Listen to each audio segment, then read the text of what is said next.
Hello friends, आज मैं आपके लिए पेपर फर्स्ट की फोर्थ क्लास लेके आई हूँ जिसका नाम है elements, steps and types of evaluation. चलिए स्टार्ट करते हैं। इवैल्यूएशन मूल्यांकन। शिक्षण अधिगम प्रक्रिया में मूल्यांकन एक बहुत बड़ी भूमिका निभाता है। यह शिक्षकों और शिक्षार्थियों को शिक्षण और अधिगम में सुधार करने में मदद करता है। मूल्यांकन एक सतत प्रक्रिया है और एक आवधिक अभ्यास है। यह निर्णय, शैक्षिक स्थिति या छात्र की उपलब्धि के मूल्यों को बनाने में मदद करता है। शिक्षण अधिगम में मूल्यांकन किसी न किसी रूप में अनिवार्य है, क्योंकि शिक्षा के सभी क्षेत्रों में निर्णय लेने की आवश्यकता होती है। Evolution system. मूल्यांकन प्रणाली में विभिन्न तत्व हो सकते हैं जो शिक्षक, छात्र और मूल्यांकन प्रणाली से जुड़े होते हैं। मूल्यांकन प्रणाली में प्रमुख 3 घटक होते हैं: शिक्षक, छात्र और मूल्यांकन प्रणाली। इसके घटक हैं: क्या मूल्यांकन करें, मूल्यांकन का उद्देश्य, मूल्यांकन क्यों किया जाता है, अध्ययन सामग्री में सुधार के लिए, अधिगम के परिणामों का निर्धारण और विश्लेषण करने के लिए, प्रशासनिक आवश्यकताओं को पूरा करने के लिए। किसका मूल्यांकन करें? मूल्यांकन के लक्षित दर्शक या प्राप्तकर्ता कौन है? पूरी कक्षा या छात्रों का कोई विशिष्ट समूह, कोई व्यक्ति। दर्शक एकत्रित और रिपोर्ट की जाने वाली जानकारी के प्रकार का निर्धारण करेंगे। दर्शकों के साथ तकनीकी पद्धति। मूल्यांकन कैसे करें? यह तत्व यह निर्धारित करने में मदद करता है कि निर्धारित किए गए प्रश्नों या उद्देश्यों के उत्तर प्रदान करने के लिए कौन से डेटा या उपकरण, प्रश्नावली, मॉकड्रिल, प्रश्नोत्तरी और विश्लेषण के प्रकार की आवश्यकता है।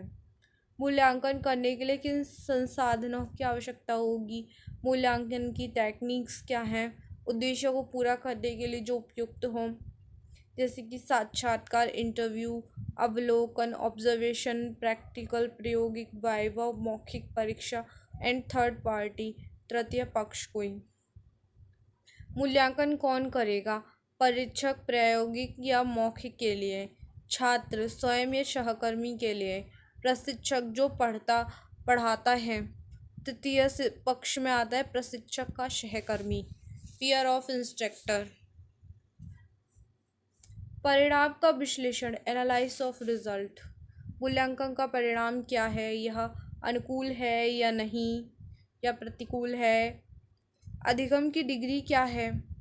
प्रतिशत उपलब्धि। क्या प्रशासनिक आवश्यकता पूरी हुई है? क्या शिक्षण की पद्धति उपयुक्त है? इसमें किसी सुधार की आवश्यकता है? शिक्षण पद्धति में क्या परिवर्तन किए जाने चाहिए या भविष्य की कार्य योजना की ओर जाता है? रिपोर्टिंग। मूल्यांकन के परिणाम कैसे, किसे और कब रिपोर्ट किए जाएंगे? प्राचार्य, प्रबंधन, विभागाध्यक्ष, छात्र, अभिभावक और परामर्शदाता आदि। मूल्यांकन में शामिल चरण। मूल्यांकन की प्रक्रिया में शामिल कुछ चरण निम्नलिखित हैं: सामान्य उद्देश्यों की पहचान करना और परिभाषित करना, विशिष्ट उद्देश्यों की पहचान करना और परिभाषित करना, शिक्षण बिंदुओं का चयन, उपयुक्त शिक्षण गतिविधियों की योजना बनाना, मूल्यांकन करना, परिणामों को प्रतिक्रिया के रूप में उपयोग करना। मूल्यांकन के निम्नलिखित कार्य हैं। इसका कार्य है स्थानांतरण कार्य, प्लेसमेंट फंक्शंस, निर्देशात्मक कार्य, निदानिक कार्य, भविष्य सूचक कार्य, प्रशासनिक कार्य, मार्गदर्शन कार्य, प्रेरणा कार्य, विकास कार्य, अनुसंधान कार्य और संचार कार्य। मूल्यांकन के प्रकार ये इसमें दिए हुए हैं, एक डायग्राम टाइप में, आप इसको भी रीड कर लेना। मूल्यांकन के उद्देश्य: शिक्षार्थियों की जिम्मेदारी या सीखने की कठिनाइयों का निदान करने के लिए, छात्रों की उपलब्धि का परीक्षण करने के लिए, पूर्वानुमान में मदद करने के लिए संभावित परिणाम। शिक्षक को छात्र के सीखने के विकास और प्रगति की प्रकृति से परिचित कराना। शिक्षकों की दक्षता मापने के लिए। चयन में मदद करने के लिए माता पिता को अपने बच्चों की प्रगति से परिचित कराना। उच्च पाठ्यक्रम में पदोन्नति और प्रवेश के लिए छात्रों की फिटनेस को मापने के लिए। मूल्यांकन के प्रकार। मूल्य प्रकृति के अनुसार इसे मूल्यांकन की मात्रात्मक गुणात्मक तकनीकों में वर्गीकृत किया जाता है। Quantitative and qualitative technique use. इसमें आता है क्वांटिटिव में written examination, oral examination, practical examination, और क्वालिटिव में आता है observation and interviews, checklist, rating scale और कम्यूलेटिव रिकॉर्ड्स। लिखित परीक्षा, मौखिक परीक्षा, व्यवहारिक परीक्षा, अवलोकन और साक्षात्कार, चेकलिस्ट, रेटिंग पैमाना, संचयी रिकॉर्ड। निर्देश के चरण के आधार पर, इंस्ट्रक्शन के आधार पर। मूल्यांकन के चरण के आधार पर 4 प्रकार के मूल्यांकन हैं: प्लेसमेंट, रचनात्मक, नैदानिक और योगात्मक।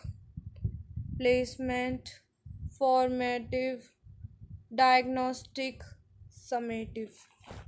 प्लेसमेंट मूल्यांकन। प्लेसमेंट मूल्यांकन के लिए उपयोग किए जाने वाला कीवर्ड एंट्री बिहेवियर है।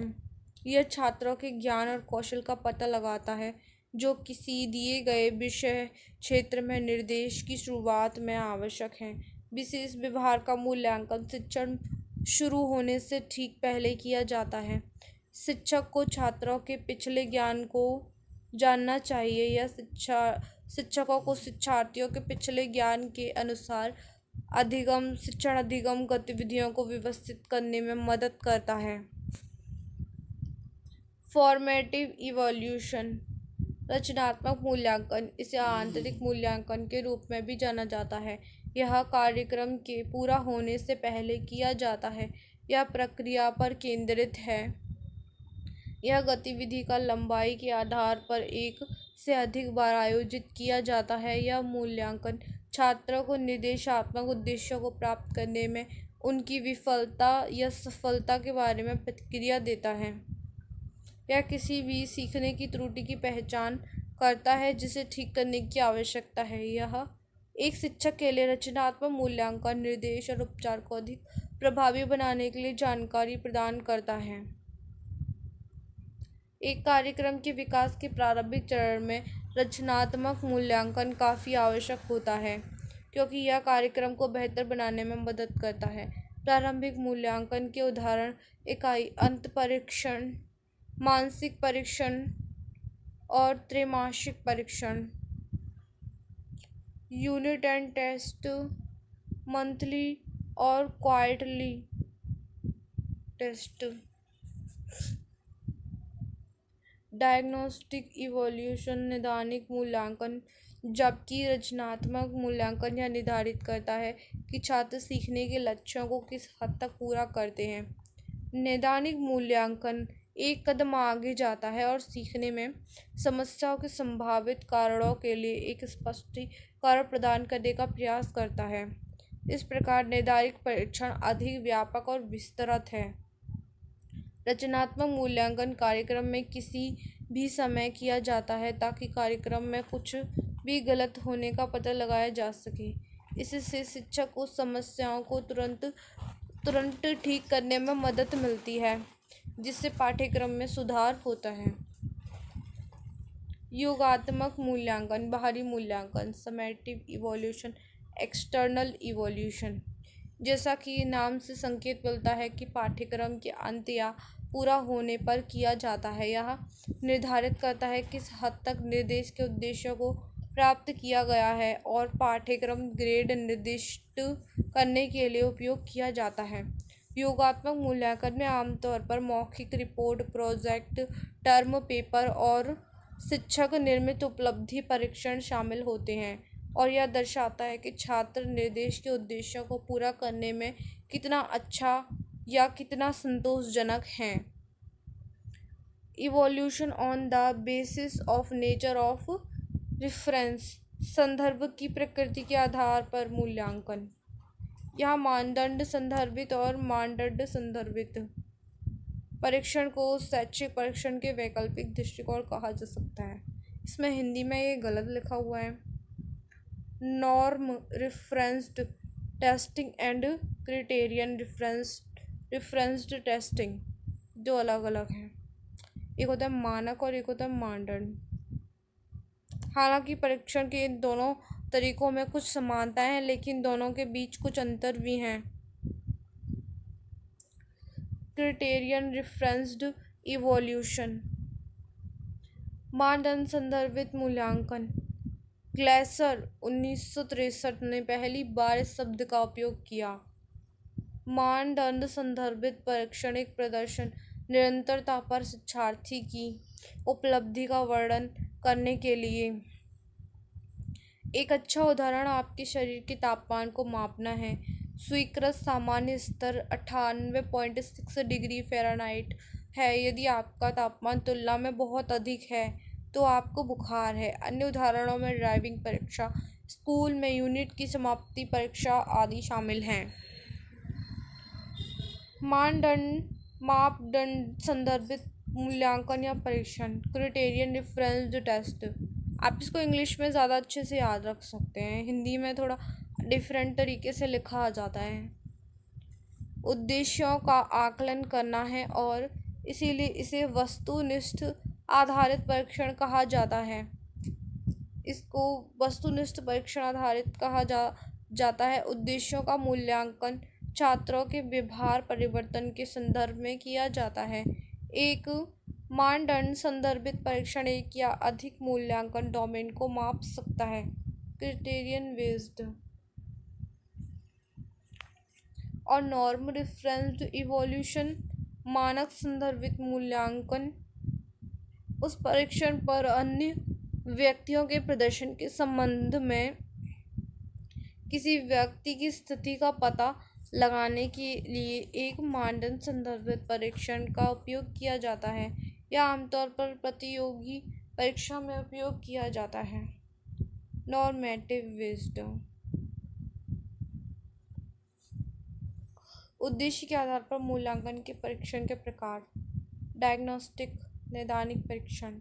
ये परीक्षण हमें सीखने के क्षेत्र की पहचान करने में मदद करते हैं, जिससे एक शिक्षार्थी को एक उपचारात्मक पाठ्यक्रम की आवश्यकता हो सकती है और वे हमें इस बात की रूपरेखा प्रदान करते हैं कि शिक्षार्थी क्या जानता है और क्या नहीं। नैदानिक परीक्षण में उप क्षेत्रों को कवर करने के लिए कई उप परीक्षणों की बैटरी शामिल हो सकती है। एप्टीट्यूड टेस्ट, रुझान की परख। योग्यता परीक्षण मूल रूप से एक भविष्य कहने वाला कार्य है। वे संभावित प्रतिभाओं और वांछनीय विशेषताओं की पहचान करने में हमारी सहायता करते हैं, जो किसी विशिष्ट कार्य को करने के लिए सक्षम होने के लिए आवश्यक हैं। इन परीक्षणों का उपयोग आमतौर पर विशेष पाठ्यक्रमों के लिए लोगों का चयन करते समय किया जाता है। अचीवमेंट टेस्ट, उपलब्धि परीक्षण। जैसा कि नाम से संकेत मिलता है, ऐसे परीक्षणों का उद्देश्य यह मापना है कि किसी पाठ्यक्रम के उद्देश्यों को किस हद तक प्राप्त किया गया है। सामान्यतः अंत पाठ्यक्रम परीक्षा को उपलब्धि परीक्षण के विशिष्ट उदाहरण के रूप में लिया जा सकता है। प्रोफिशिएंसी टेस्ट, प्रवीणता परीक्षण। इन परीक्षणों का उद्देश्य एक निश्चित समय में किसी व्यक्ति की सामान्य दक्षता का आकलन करना है। उनका दायरा एक उचित अपवाद द्वारा नियंत्रित होता है कि किसी दिए गए स्थिति, जैसे स्नातकों के मैट्रिकुलेट के शिक्षार्थियों के पास क्या योग्यता होनी चाहिए। उनकी प्रोफिशिएंसी को चेक करता है। Listening, speaking, reading and writing. अब हैं गाइस क्वेश्चंस। निम्नलिखित में से कौन से निर्णय ट्रैप के घटक हैं जो यह बताते हैं कि सीखने की प्रक्रिया की निगरानी के लिए एक संभावित मूल्यांकन ढांचे की क्या आवश्यकता है? यहाँ पे ट्रैप के लिए पूछ रखा है, तो इसका right answer ACD, over confidence, ये हमें ट्रैप की ओर ले जाता है। And C, frame blindness. और D, टॉकिंग शॉर्टकट्स, जो हम शॉर्टकट लेते हैं, टेकिंग शॉर्टकट सॉरी, अति आत्मविश्वास और फ्रेम दृष्टिहीनता। सीखने की प्रक्रिया की निगरानी के लिए संभावित, हाँ यहाँ पे इसका एक्सप्लेनेशन दिया गया है, तो आप एक बार इसको भी चेक कर लेना। रचनात्मक मूल्यांकन का उद्देश्य है, इसका वी ऑप्शन राइट है, छात्रों के अध्ययन निष्पादन में त्वरण लाना। इसका भी सॉल्यूशन दे रखा है, आप इसको भी रीड कर लेना एक बार।